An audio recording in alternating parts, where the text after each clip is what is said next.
به نام خدا. سلام، خوش اومدید به جلسه 4 از زبان نشانه‌گذاری HTML.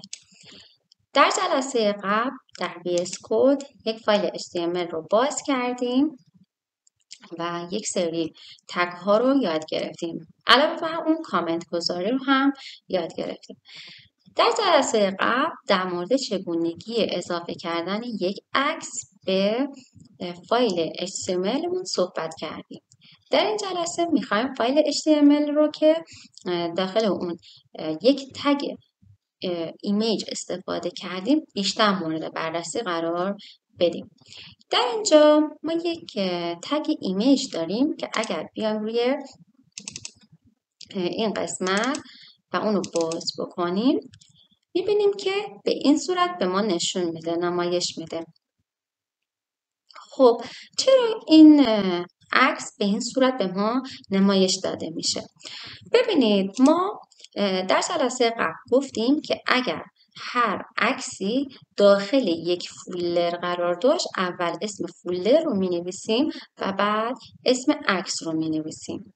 در این جلسه میخوایم بگیم اگر خود فایل HTML ما در یک فولدر قرار داشت و اون عکس در بیرون از اون فولدر قرار داشت چجوری مورد استفاده قرار میگیره. این در زبان برنامه نویسی خیلی رایج هست و برنامه نویس ها از این روش تگ گذاری خیلی استفاده میکنن. برای این کار ما میایم فایل HTML مون که در این قسمت هست ایمیجمون رو در این قسمت قرار میدیم و آدرسش هست دقیقا اسم tree.jpg هست. یک فولدر ما باید برگردیم عقب، یعنی ما اینجا هستیم، باید یک فولدر برگردیم عقب تا برسیم به این عکس. برای این کار ما از 2 نقطه فوروارد اسلش استفاده میکنیم و کنترل اس رو میزنیم توی پروژه‌مون اونو بررسی میکنیم. میبینیم که عکسمون کاملا نمایش داده شده. خب پس برای اینکه اگر عکسمون رو خارج از فولدری که HTML قرار داره خواستیم وارد کنیم حتما باید با 2 نقطه فوروارد اسلش اون رو وارد کنیم. اگر این فایل HTML هم در یک فولدر دیگه هم قرار داشت و من میخواستم 2 فولدر به اون اضافه کنم فرق نمیکرد. من میومدم 2 نقطه و فوروارد اسلش رو میزنیم، یعنی 2 تا پوشه قبل از این عکس قرار داره، یعنی پوشه اول، پوشه دوم و عکس. در صورتی که ما یک پوشه عقب هستیم و به این صورت میشه. از اتریبیوت های دیگه‌ای که ایمیج ما میتونه بگیره که برای تنظیمات خود عکس مورد استفاده قرار میگیره اتریبیوت هایت هست. به این صورت این اتریبیوت در داخل این دبل کوتیشن میزان اندازه ارتفاع عکس برای ما مشخص میشه. اگر من بیام اینجا 600 رو تایپ کنم و پیکسل رو برای اون نمیخواد بذاریم و سیوش کنم، روی مرورگرم اجراش کنم، میبینیم که ارتفاع عکسمون زیاد شد و از اون حالت کوچک بیرون اومد. یکی از اتریبیوت های دیگه ای که میتونه این ایمیج من بگیره اتریبیوت وید هست.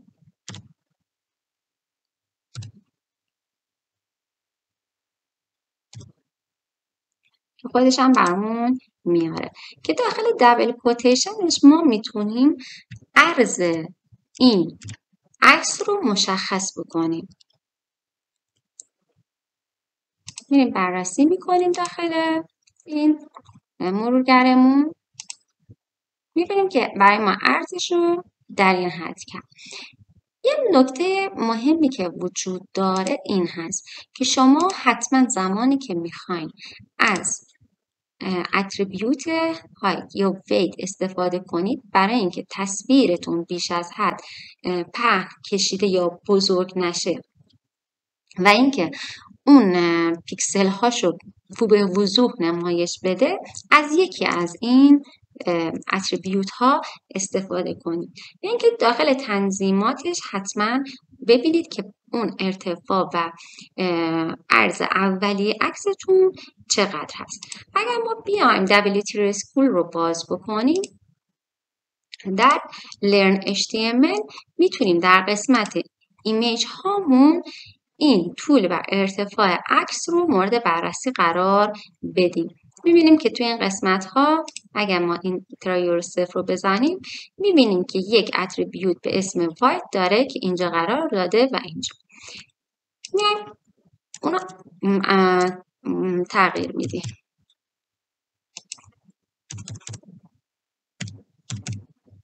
راند رو میزنیم و میبینیم که تصویر به این شکل در اومد و یک حالت مات مانند بهش دست داد که باید در زمان وارد کردن عکستون به این نکته دقت داشته باشیم. خب بریم سر مباحث دیگه‌ای که یعنی در واقع اتریبیوت هایی که ایمیجمون میتونه بگیره. یکی از اتریبیوت های مهمی که میتونه عکس ما بگیره تایتل هست. اتریبیوت تایتل. اتریبیوت تایتل میاد یک عنوان به عکس ما میده که این در واقع اتریبیوت تایتل میتونه برای تمامی در واقع تگ ها مورد استفاده قرار بگیره. من اینجا می نویسم طبیعت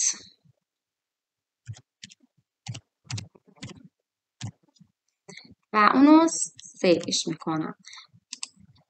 توی این قسمت سرچ میکنم ببینم به چه صورت هست. عکسمو از حالت بزرگ میارم یکم کوچیکترش میکنم. اینو کوچیکتر میکنم که الان بتونین راحت ببینینش.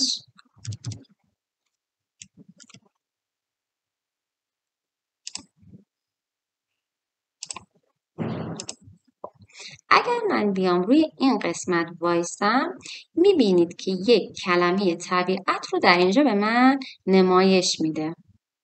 طبیعت. این برای چه مواقع مورد استفاده قرار میگیره؟ در زمانی که من بیام اینجا و این عکس به هر دلیلی وجود نداشته باشه، این تایتل میاد عنوان اون عکس رو به من نمایش میده. پس میتونیم از تایتل برای نمایش در واقع عنوان عکس استفاده کنیم. خب خیلی هم میان از توی گوگل سرچ میکنن و به این صورت توی ایمیج میرم. به فرض من میخوام این عکس رو توی سایت خودم قرار بدم. خب یکی از کارهایی که خیلی انجام میدن میان روی این کلیک میکنن و کپی ایمیج آدرس رو میزنن یا کپی لینک آدرس رو میزنن. اگر به هر دلیلی این سایت بسته بشه و یا این عکس داخل این صفحه دیگه وجود نداشته باشه، وقتی که من آدرس لینک رو در سایت خودم در فایل HTML خودم وارد کردم برای من نمایش نمیده. پس سعی کنین خود عکس رو به صورت حرفه‌ای بیارین و در داخل پوشه‌ای که مربوط به پوشه HTML تون میشه وارد بکنین. این مطالبی بود که باید در مورد یک فایل HTML و این که چجوری وارد کردن یک عکس در اون به شما آموزش میدادم. تا اینجا مبحث آموزش عکسمون به طور کامل گفته شد. میخوایم با یک تگ دیگه آشنا بشیم به عنوان تگ A. خب تگ A ببینیم برای ما چه کار میکنه. تگ A یکی از تگ های هست که به عنوان لینک کردن و مرتبط کردن صفحات با همدیگه مورد استفاده قرار میگیره. تگ A یک تگ مزدوج هست که داخل تگ در واقع اولیه اون در واقع تو این قسمت یک اتریبیوت قرار میگیره به نام href. href چی هست؟ در واقع href همون h که میشه هایپر، رف میشه رفرنس که در واقع رفرنس اون رو مورد بررسی قرار میده. حالا من میخوام توی این تگ href هم یک دونه صفحه دیگر رو وارد کنم. ما الان داریم توی treeindex.html کار میکنیم. بعد میخوام یک لینک در اینجا قرار بدم که بتونه وارد صفحه اول آموزشیم بشه. من میام توی این قسمت و دقیقاً one.html رو وارد میکنم. این در واقع آدرس جایی هست که من میخوام برم. توی این قسمت میام مینویسم درس اول. خب ببینیم به چه صورت توی چیز به ما نمایش میده. مرورگر توی این قسمت اینجا نوشته درس اول که اگر من روی اون کلیک کنم یه همچین حالتی رو به من نمایش میده. گفته فایل not found، یعنی فایل رو پیدا نکرده. پس من احتمالاً تو وارد کردن one.html هم یا جلسه اول هم مشکلی ایجاد شده. میریم سرچ میکنیم میبینیم این صفحه هست و اینجا. خب یه نکته وجود داره. ما گفتیم اگر قرار هست به یک پوش قبل برگردیم باید دو نقطه و فوروارد اسلش رو بزنیم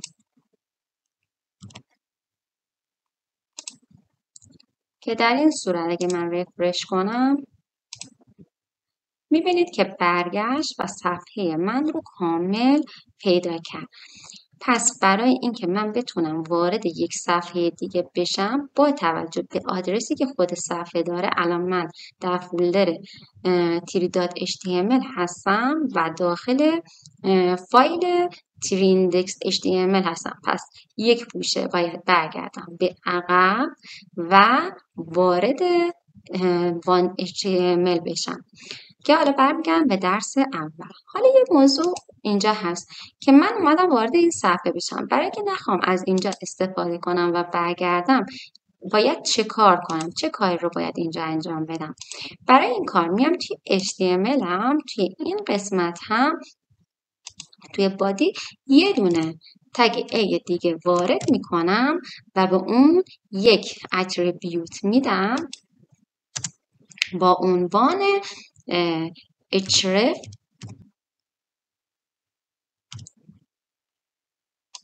و داخل اون اول اسم پوشم رو می نویسم tree dot خودش برام میاره و بعد میگم tree index html خودش دیگه اینو میشناسه. من میگم برگرد به صفحه حالا اون جلسه سوم آموزشی. کنترل S رو بزنید. خب توی این صفحه یه رفرش میکنم، جلسه سوم رو به من نمایش میده که من برمیگردم به یک صفحه عقب‌تر.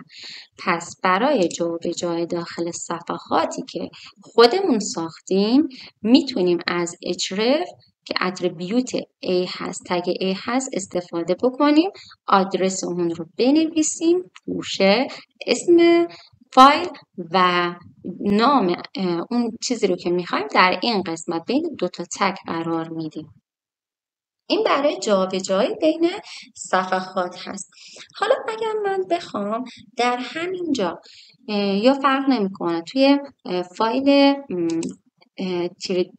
در واقع treeindex.html هم توی این قسمت برای که اینها هم یک فاصله داشته باشن فعلا از BR استفاده میکنیم، اما در جلسات CSS به شما کامل آموزش داده میشه که چطوری بتونیم اینها رو با همدیگه از هم جدا بکنیم.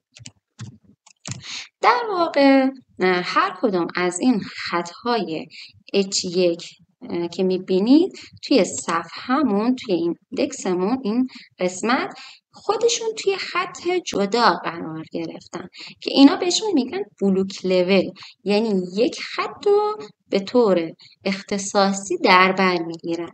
در صورتی که ما توی این قسمت اگر بیام چیزی رو وارد بکنیم در کنار هم نوشته میشن، به اینا میگن inviolable، یعنی خطها، یعنی مطالب در کنار هم نوشته میشن. پس برای اینکه اونها رو از هم جدا کنیم فعلا از یک BR استفاده میکنیم که یک فاصله ایجاد بشه و برای ایجاد یک لینک دیگه میخوایم یک تگ A دیگه ایجاد بکنیم.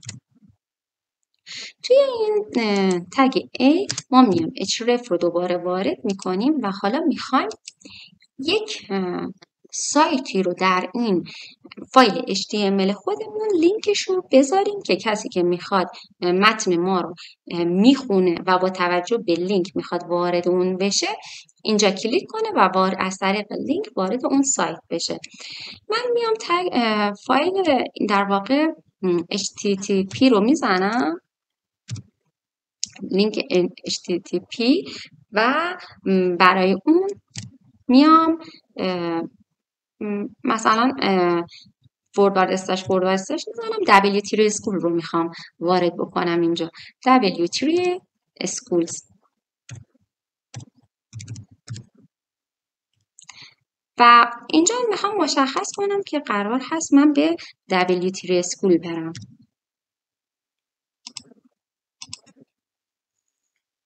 فایلم رو سیو میکنم، وارد صفحه اصلی میشم، یه رفرش میکنم، برمیگردم اینجا و من اینجا W3 school رو دارم، روی اون میزنم و میبینم که آیا وارد صفحه هم میشه یا نه. خب گفته we're having trouble finding that site. حالا یک مشکل فعلا اینجا گفته وجود اومده، W3 school واردش نمیشه، اما خب اگه ما روی این کلیک کنیم میتونیم وارد این صفحه بشیم. چون من با چیز باز میشه، در واقع فایرفاکس باز میشه، نمیتونه بخوندش. اگر با کروم باز میکرد کامل میتونست اونو بخونه. پس برمیگردیم توی صفحه اصلیمون و حالا توی این قسمت میتونیم ببینیم که به چه صورت هست.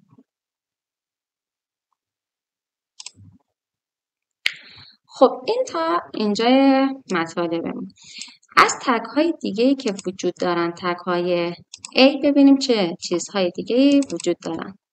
یک بار دیگه صفحه رو رفرش کنم. من این چیز رو پایین قرار بدم. خب توی این صفحه هم گفتیم که W3 school رو وارد کردیم، یک لینک بهش اضافه کردیم، شما میتونید هر لینکی رو به اون اضافه بکنید.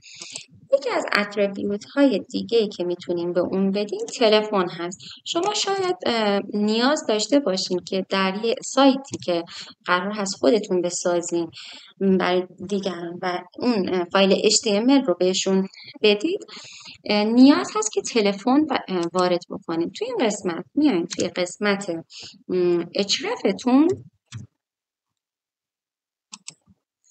از تل استفاده میکنید که به عنوان همون تلفن هست، تلفن نامبرتون، و توی این قسمت حالا شماره‌تون رو وارد میکنید که در واقع ما میتونیم بنویسیم مثبت 98 واسه ایران، 0 رو نمیذاریم، 936 873 41 75 من اینجا قرار میدم و توی این قسمت ما بین دو تا تگم از تل استفاده میکنم، یعنی این تلفن من هست، و برای اینکه اینها از هم یک فاصله هم داشته باشن از BR استفاده میکنم. خب سیوش کنیم و توی مرورگرمون اونم ببینیم. میبینید که تل اینجا قرار داده شده. اینجا برای ما میاد یک اخطار رو میده و میگه شما اپلیکیشنی رو که نیاز هست برای لینک شدن نیاز دارید که روی سیستمتون داشته باشین و با اون متصل کنید، که حالا من چون اپلیکیشن رو ندارم و نیاز ندارم فعلا در همین قدر برای شما کافی است و میتونید برای خودتون این اپلیکیشن رو سرچ کنید و دانلود کنید و انتخاب اپلیکیشن و اون رو وارد کنید برای زمانی که بخواید یک فایل HTML رو ایجاد بکنید. یکی از اتریبیوت های دیگه ای که مورد استفاده هست در واقع توی همون تگ A اتریبیوت میل هست که ما href رو می نویسیم و داخل اون میل رو وارد می کنیم.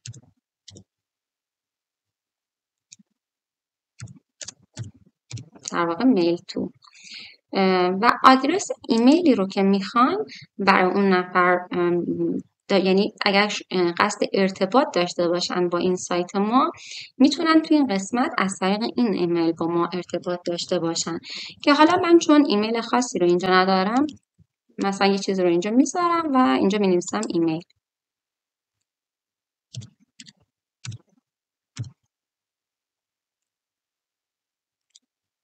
یه قسمت مرورگرمون سرچش میکنیم و میبینیم که ایمیل هم داره. خب نتونست پیداش کنیم چون همچین ایمیلی واقعا وجود نداره. شما یک ایمیل واقعی توی این قسمت وارد میکنید و اونو سرچ میکنید. خب از موارد دیگه ای که میتونه یک تگ A داشته باشه تگ تایتل هست. من برای همه این قسمت ها یه دونه بیار میزنم که شما متوجه موضوع بشین.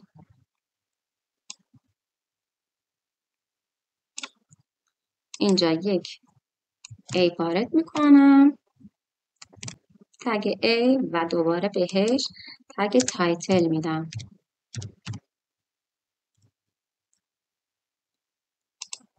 توی تگ تایتل میتونیم یک عنوان مثلا یک چیز رو بنویسیم. من اینجا بنویسم سلام و توی این قسمت مینویسم کلیک کنید یا مثلا کلیک. برای چه زمان خوب هست؟ الان به شما نمایش میدم. ببینید ما یه متنی رو اینجا گذاشتیم به عنوان کلیک. وقتی میریم روی اون وای میستیم، لحظه، وقتی ما میام توی این قسمت اینو چیز نکردیم. وقتی میام توی این قسمت وای میستیم توی تایتل، در واقع یک متن رو به ما نشون میده. الان من اینجا سلام رو گذاشتم و تگ رو بستم. حالا باید وقتی میریم روی کلیک این رو به ما نمایش بده.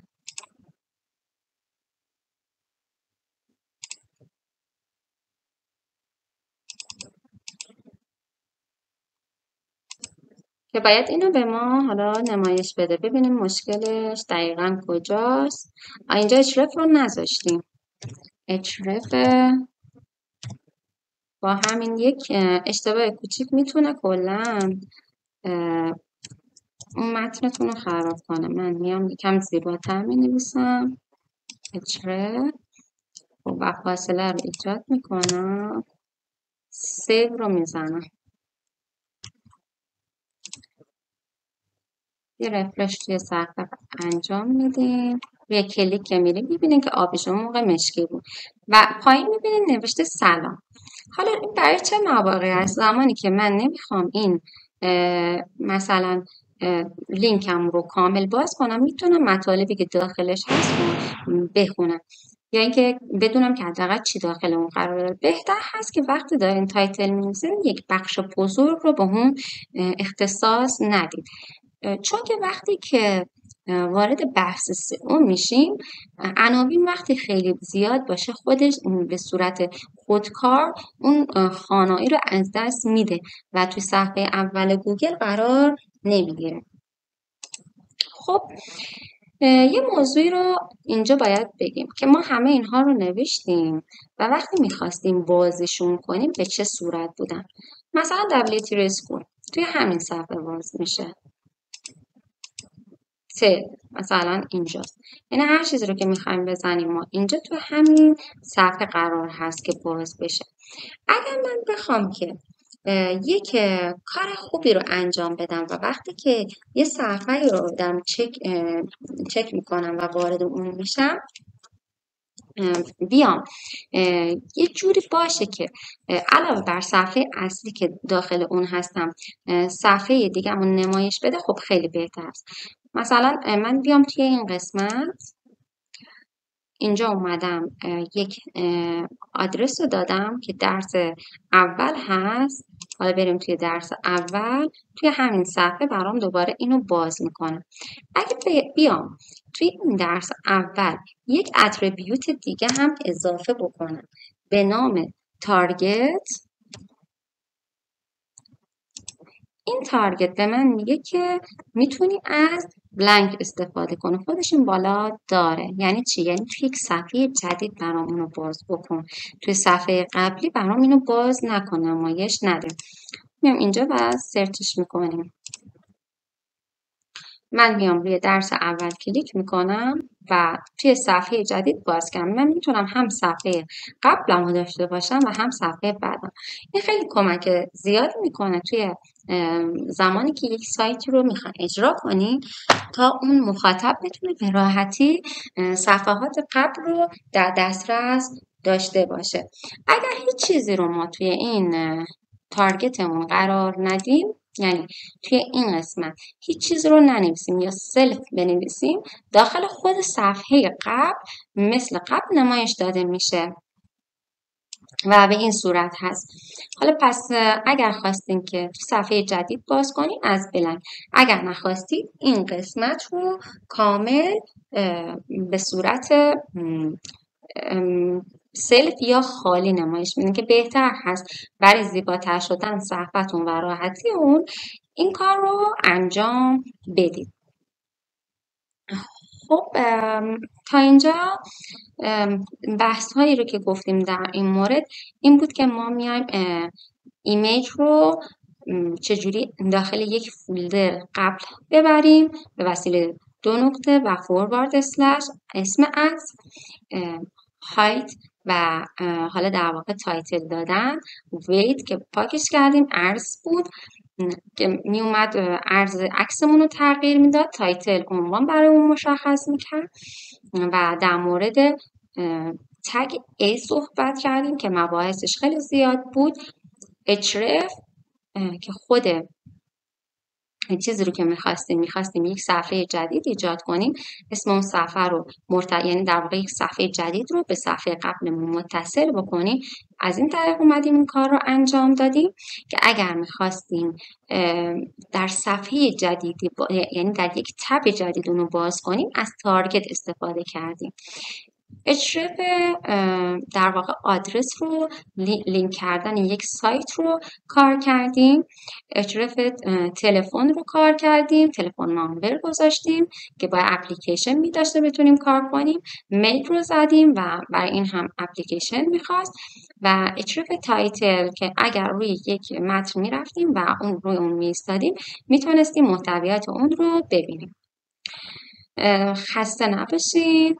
امیدوارم که از این مطالب بهره کافی رو برده باشید. شما رو به خدای بزرگ میسپارم. خدایا رو نگهدارتون.